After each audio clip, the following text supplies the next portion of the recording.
tere kõigile, teiega on Kristel, täna on 10. detsember, valige siin 1, 2, 3 kaarti või küsige 1, 2, 3 küsimust ja kuulake ära, mis kaartidel teile öelda on.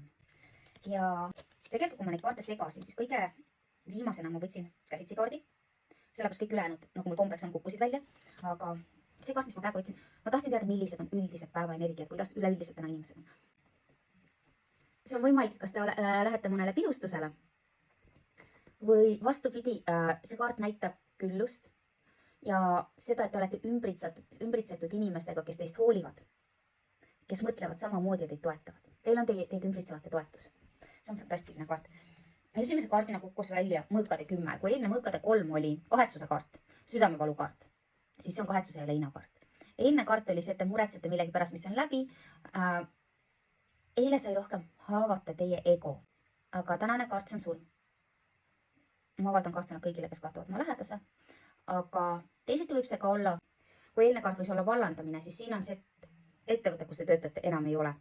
Või vanemate maja, kuhu te tahtsite naasta, kui eile oli see, et see oli maha müüdud, siis täna see on kas põles maha või seda lihtsalt enam ei ole või see on lammutatud. Midagi muud on selle asemel. See on selline kaart, kus tagasiminekut enam ei ole. Teil ei ole, kuhu tagasi pöörduda.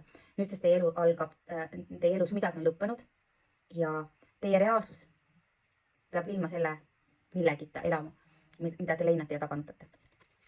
Kaart number 2 täna kukkus välja, sellest hoolimata, et teie elus on sellised tunded. Teil läheb hästi. Kõik, mida te olete tänasesse päeva plaaninud, kõik need asjad te teete ära. See on üks kiiremaid kaarte kaardipakis. See on see koht, kus protsessid, mis kaua seisinud, hakkavad hästi-hästi kiiresti liikuma. See tähendab seda, ennast tuleb ka liigutada, aga kõik läheb nii nagu plaanitud, läheb kiiresti, läheb hästi, läheb ladusalt. Hästi tuleb kaasama, et õhtuks olete tõenäoliselt väga väsinud, aga fantastiline kaart. See on plaanid täide minek, see on soovide täitumine, see on edu kaart, väga hea kaart. Ja selleks, et ja siin 3. kaart näitab karikate 5, kus kõik, mida te enda ümber näete, on see, mis on kuidagi teisiti, kui te tahaksite, et see oleks. Teile ei sobi mitte miski. Te näete ainult kõike halvas valgus. Olgu siin tegelikult on nagu ressursse, mida võtta, aga teile see ei sobi ja see kukkus välja. Karikate 8, mis on lahkumise kaart, see on vaikselt lahkumise kaart kohast, mis teid enam ei teeni.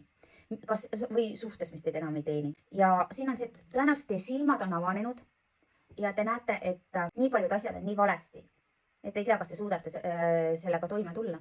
Ja siit te lähetegi lihtsalt ära. Ja te ei tunne võib-olla, et te peaksite isegi head aega ütlema, sellepärast, et selle koha ressursid ei ole need, mis teie energiaid teeniksid.